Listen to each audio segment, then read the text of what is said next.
Ada papan neon dan spanduk iklan hologram di mana-mana. Musik synth dari speaker tak terlihat. Kamu seolah memasuki utopia cyberpunk, padahal ini mall tempat desainer sepatu terkenal mempersembahkan koleksi sepatu kets terbaru mereka. Kamu sudah nabung berbulan-bulan demi model ini, jadi tanganmu agak gemetar karena senang. Kamu dan pembeli lain diberi kontrak untuk ditandatangani. Isinya, kamu tidak akan menuntut si kreator sepatu begitu kamu memakai sepatu barunya. Kamu menandatangani dokumen itu dan masuk ke aula besar berdinding kaca. Dinding itu dibagi menjadi ratusan bagian persegi dengan sepatu berharga di dalamnya. Ada palu besar dengan kepala neon bersinar di lantai. Untuk mendapatkan sepatu itu, kamu harus memecahkan kaca. Kamu siap melakukannya dan mengambil sepatu pilihanmu. Kamu pun memakainya dan perasaan nyaman menyelimutimu. Sepatu itu rasanya pas sekali dengan struktur kakimu saat ini. Talinya otomatis mengencang dan solnya memantul di lantai dengan sempurna. Kamu meninggalkan toko dan menghabiskan hari itu berjalan-jalan di kota. Anehnya, kakimu nggak pegel sama sekali. Malam tiba dan kamu menemukan kejutan lain. Tali sepatunya bersinar hijau terang. Dengan perasaan bahagia, kamu pulang, membuka ikatan tali sepatumu dan mencoba melepas sepatu barumu. Anehnya, sepatu itu bergeming. Sepatu itu seperti menempel ke kakimu. Kamu mencoba beberapa kali lagi, tapi tak terjadi apa-apa. Karena lelah, kamu menyerah lantas tidur dengan memakai sepatu. Keesokan paginya, kamu meninggalkan rumah dan langsung ke rumah sakit. Kakimu tidak terasa pegal karena sepatu itu punya lubang udara yang bagus. Tapi telapak dan jari kakimu gatal. Di rumah sakit, dokter menunjukkan hasil ronsen dan kamu melihat sepatu itu tersambung ke kakimu dengan ribuan benang nano yang tumbuh ke dalam otot.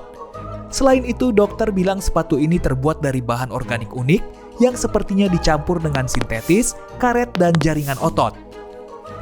Dia berkata, mustahil melepas sepatu itu sekarang. Dokter memberimu stik antibakteri khusus agar kamu bisa memasukkannya ke celah antara sepatu dan kakimu untuk menggaruk kakimu di tempat yang gatal. Di HP-mu, kamu membaca berita bahwa desainer sepatu itu sudah lelah dengan kehidupan metropolitan dan sembunyi dari dunia di hutan hijau yang lebat di selatan kotamu. Kamu memutuskan untuk mencari dan meminta desainer itu untuk melepas sepatumu. Kamu menyusuri jalan dan merasa kakimu menjadi lebih kuat. Kakimu memang tambah kuat dan kelihatan lebih bagus sih. Mungkin benang nano itu merangsang kerja jaringan otot. Kamu pun menyewa mobil dan pergi mencari desainer itu. Malam pertama, kamu menginap di motel pinggir jalan. Kamu nggak bisa tidur karena gatal. Stik antibakteri itu memang membantu, tapi kamu masih tidak terbiasa memakai sepatu itu. Kamu memutuskan keluar dan jalan-jalan. Lelah dan mengantuk, kamu berjalan di jalanan kosong dan tidak sadar sudah masuk ke jalan tol. Lalu, tiba-tiba, truk besar melaju ke arahmu dengan kecepatan tinggi sambil membunyikan klakson. Supirnya tidak sempat berhenti, tabrakan akan terjadi dalam beberapa detik. Kamu melompat sangat tinggi sampai truk itu melaju di bawahmu dan kamu mendarat di atapnya. Rasa senang membuncah dan kamu sadar sepatu itu memberi kakimu kekuatan luar biasa. Truk itu mengerem dan kamu terlempar ke jalan di depan. Kamu mendarat dengan kakimu dan mulai berlari. Kamu berteriak senang karena dirimu sangat cepat. Angin bertiup di wajahmu dan kamu mengalahkan mobil yang melaju di depan. Lalu kamu berhenti dan melihat sepatu itu. Sepatumu berdetak seperti makhluk hidup dan kamu bisa merasakan aliran listrik mengaliri kakimu. Esok paginya, kamu melanjutkan perjalanan dan memasuki hutan. Meski sol sepatu itu tebal, kamu tetap bisa merasakan setiap tusukan rumput, juga setiap daun dan ranting di bawahmu. Pun tidak terasa sakit saat kamu menginjak batu dan serpihan tajam. Kamu melewati semak-semak rimbun dan bermalam di udara terbuka di samping api unggun. Dalam kondisi seperti itu, sepatu kets lain pasti rusak parah. Tapi sepatumu tidak tergores sedikit pun, cuma kotor saja. Kamu pergi ke sungai untuk mencucinya dan memutuskan untuk melihat apakah sepatu itu anti air. Kamu masuk ke sungai dan merasakan air dingin menyalut kakimu. Beberapa jam ke depan, kamu mengeringkan sepatu, duduk di samping api unggun. Akhirnya, kamu menemukan rumah desainer itu. Kreator sepatu fashion itu mengakui bahwa sepatu itu bisa dilepas. Tapi kalau itu terjadi, kamu tak akan pernah bisa memakainya lagi. Sang desainer ingin membuat sepatu yang sempurna untuk lingkungan urban dan sangat puas dengan hasilnya. Sepatu ini tidak bisa usang. Ia memberi kekuatan, kegesitan, dan kecepatan pada kakimu, serta menyediakan ruang udara untuk kulitmu. Dari luar, sepatu ini mustahil rusak, tapi dari dalam ia cukup rentan. Sang desainer yakin kamu akan segera tahu maksudnya. Setelah berpikir sebentar, kamu memutuskan memakai sepatu itu seumur hidup. Kamu pun kembali dan tiba-tiba berpapasan dengan beruang lapar. Tapi kamu tidak takut karena kamu bisa dengan mudah kabur. Ada sungai di depanmu dan kamu melompat-lompat di sepanjang pinggirannya. Kamu kembali ke kota dan menghabiskan seharian di atap. Kamu melompati gedung-gedung, mengejutkan pemain parkour lokal. Kamu mendarat dari ketinggian 3 lantai tanpa merasakannya. Sebulan berlalu, kamu sudah terbiasa dengan gatal di kakimu. Stik yang kamu gunakan untuk menggaruk mencegah bakteri berkembang biak di dalam sepatu. Kamu sadar kerusakan di sepatumu hilang. Sepatumu bisa beregenerasi.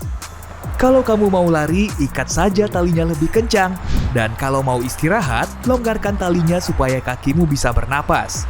Talinya juga ingat bentuk dan kelenturannya. Menari, bermain sepak bola, atau basket, semuanya mudah bagimu dengan sepatu itu. Tapi suatu hari, jari kakimu terasa sakit. Kukunya tumbuh dan menancap di sepatu. Kamu mencoba memasukkan gunting kuku ke sana dan memotong kuku, tapi itu mustahil. Lalu rasa sakitnya hilang. Kamu sadar kukumu sekarang keluar dari sepatu. Ternyata inilah maksud sang desainer saat dia bilang sepatu itu rentan dari dalam. Kamu memotong kukumu agar tidak terlalu panjang. Jari kakimu menjadi satu dengan sepatu. Sekarang kukumu tumbuh dari sepatu.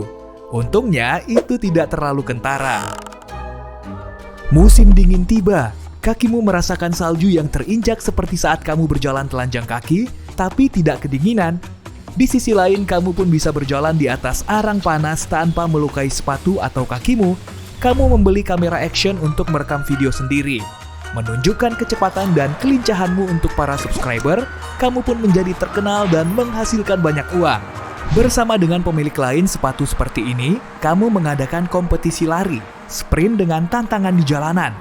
Dengan kecepatan tinggi, kamu lompat dari atap, ke atas mobil yang terjebak macet, di atas susunan tipis, dan melewati rumah yang sedang dibangun.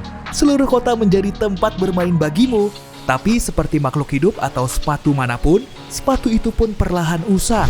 Bertahun-tahun berlalu, kamu lupa rupa kakimu tanpa sepatu. Kulit di telapak kaki dan tumitmu sangat kasar sampai kamu tidak bisa merasakannya saat menggaruknya dengan stik antibakteri. Sepatu itu perlahan kehilangan wujud awalnya. Talinya sudah tidak lagi menyala dalam gelap. Melompat dan berlari membuat lutut sakit. Kamu ingin hidup tenang, tapi subscribermu menuntut lebih banyak video gila. Kadang bahkan 3 video dalam sehari.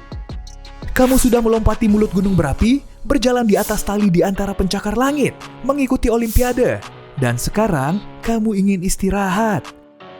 Kamu mendatangi desainer sepatu itu lagi di hutan dan meminta melepas sepatumu. Sang desainer menekan jarinya ke sepatu, lalu sepatu itu lepas dari kakimu. Kemudian desainer itu menawarimu penemuan baru. Sarung tangan. Ya, sarung tangan yang juga tidak bisa dilepas dan penuh kejutan. Kamu mau memakainya?